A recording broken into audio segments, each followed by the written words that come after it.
Brother M.M. Sundaresh, Chief Justice Gangapurwala, eminent judges on and off the dais, the senior advocates, other advocates, judicial officers, ladies and gentlemen. Kalai Vanakkam. It's a matter of personal great pride for me that the senior advocates of this court acceded to my request that they can collectively do something to expand the horizons of the judicial system, to provide assistance to the court, to provide guidance to the younger lawyers. And that aspect has gone from strength to strength to what we see today in terms of the current program to give assistance. And thus this Niti Karangal program has the potential of being replicated throughout the country. Madras High Court has been in forefronts of many issues, constitutional, family law matters, in terms of many traditions as a court. And there's no reason why in this issue it should not provide the leadership to the remaining part of the country. Any criminal justice system has three pillars to it: the defense, the prosecution, and a robust judiciary. If either of them fails, the system doesn't work. Some examples came to us recently. Now, so far as the defense system is concerned, there is a great imbalance. People who can afford to get the best of lawyers in justice balance and weigh against a prosecution which may not be of the requisite quality. Therefore, the strengthening of the prosecution system and an independent prosecution system is extremely important, as in most developed countries. Similarly, the legal services authorities' strength is required to give assistance to a section of the society which cannot afford appropriate services of lawyers. And that's why if you see the spectrum across the country, you will find that there's hardly anybody from the more affluent section of society who remains behind bars for long. They are able to get the necessary assistance to get out of it. But large number of people coming from socially and economically backward sections of society languish in prison. Our prisons are overcrowded. Even post grant of bail, they are not able to avail of the bail. So when this aspect came to notice of the NALSA, that more than 5,000 cases across the country were present where after grant of bail, people had not been released. We tried to find out why and take an initiative for it. It may be because they are not able to meet the conditions of the bail. It may be there's nobody else to give a bond. But unless it is brought to the notice of the particular court, there is no way a redemption can be provided. Therefore, the software now sought to be developed in collaboration with the government at the national level seeks to link the police stations, the courts, and the system in such a manner that if a person who has been granted bail within a period of 7 days is not released, the software will show a blip. That blip will assist the NALSA to ask somebody to legally assist this person to find out why even after grant of bail he is not being released. This process has helped us, I think, in release of more than 50% of the people who were in a similar situation, but still it's a way forward to go ahead with it. Now, the quality of legal assistance which has to be provided is important, as it is said, and this is the initiative taken. The Magna Carta itself stated that to no one will be sold, to no one will be refused or delay the right to justice. How do we implement it?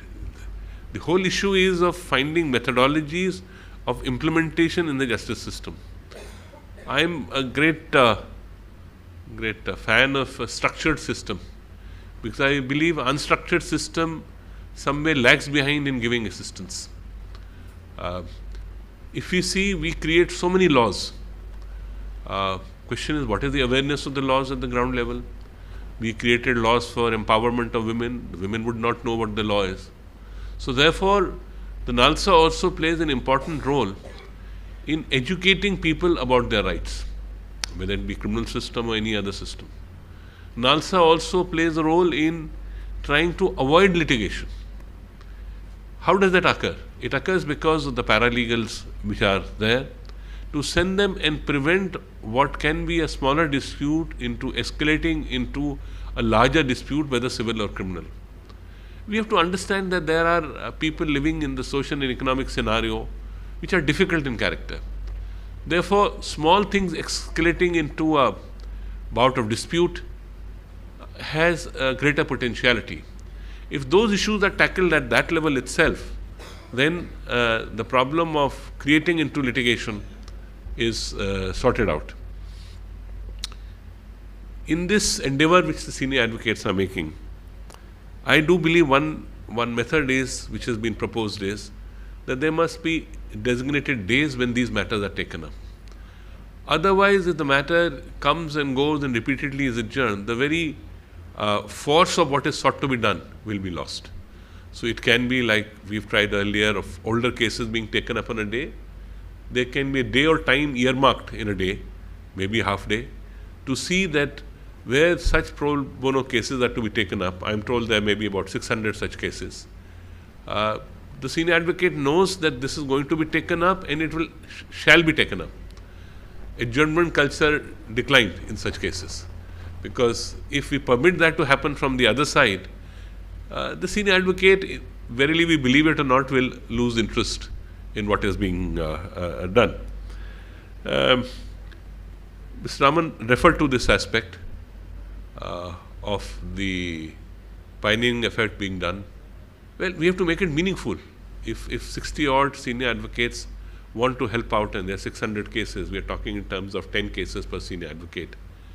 And in a structured manner, the court takes it, and the court has equal responsibility to the judges to provide an impetus to it.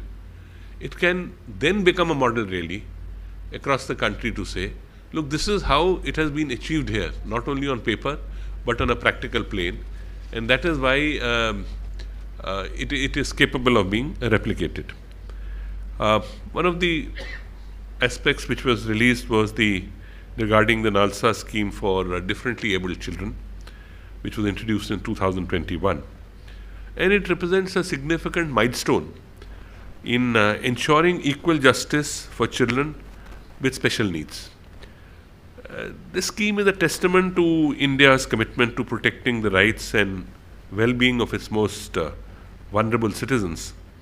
Children and with special needs is a category by itself.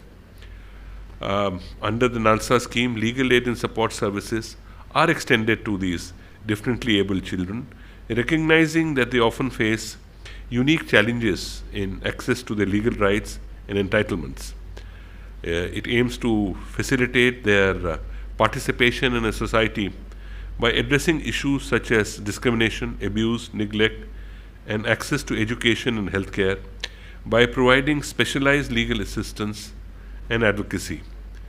So NALSA scheme not only empowers differently abled children, but also fosters a more inclusive and just society where every child can thrive and realize the full potential. We have found that at times our education system is slow to accept people with special needs and special talents. There are people with some physical disabilities. There are other people who are mentally made in a different way, I call it. They may be different from another child. But the education has to be inclusive. In that inclusive system, we have to help them grow with the others, and for the others to realize that, well, they just happen to be a little different and they may have some expertise which is far better than the other children who are there. So the growth together with the society is important. It's not creating separate institutions alone for them which can help in this process.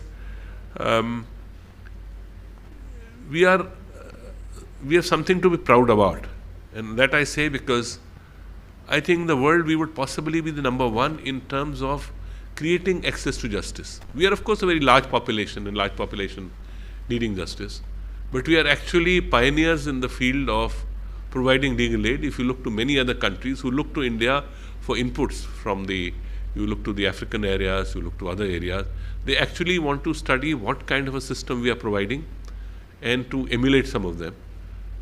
It is towards this objective that we hope to have international get-together of people, especially from Africa and Southeast Asia, towards the end of November, and showcase what we are doing, learn from the others, and at the same time impart our knowledge to them.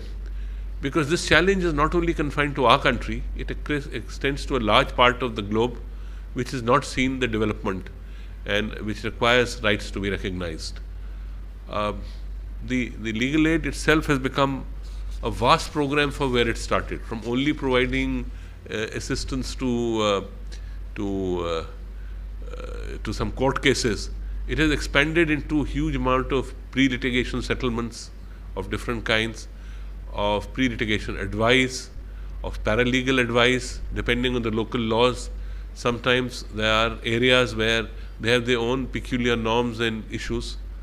And I think this focus has been something which we should be proud of. And my secretary Santosh Naiman, who has been working tirelessly on these issues, goes from one aspect to the other to keep me occupied, to make sure that I devote enough time to it, so that we keep a focus on it. Brother Sundaresh mentioned that legal profession is certainly an avenue to make your bread butter and jam possibly, but it is also a service in some ways. That service is for the lesser able people. That cannot be forgotten in the success story of lawyers, which profession itself is very skewed in its character. There is a very smaller section at the top and the next level. There is a large section of lawyers also, where much is to be done, and that's why we keep encouraging seniors to take on some of the juniors for guidance. I remember in one of the proceedings where I had issued notice of contempt to somebody who had interfered with the justice system. I found there were two young lawyers, barely a year old in the profession. So the senior who appeared for them, I said, you put them in your chambers. That's the way to do it, and I'll monitor it for 6 months and then come back and let us see how you have guided them to be able to reach where they are, because they need guidance. Sometimes they may not know, or it's maybe desperation of a situation. To be able to stay in a metropolitan town like Chennai after education coming from a village itself is a challenge. So these are also aspects. Since I'm here, I appeal to the senior advocates. Take on a couple of people with you as a part of social service. Guide them, build those lawyers who come from not so fortunate circumstances, but have taken the courage to get into the legal profession. And that's, I think, one area where I'm just flagging this issue for the senior advocates to think about another area where they can get into. But I compliment them on the effort they've made here. I'm hopeful this will be a model for the remaining part of the country. I'm sure the Secretary Nalsa will look into it to see that we propagate it appropriately and circulate it appropriately to the Chief Justices of the different high courts, to tell them what Madras High Court is doing and the senior advocates are doing, and to emulate the same example in other states. Wish you all the best. Thank you for giving me this opportunity to what possibly would be my last function in office here in Chennai. But that doesn't mean I don't stop coming to Chennai, but always be there. Thank you very much.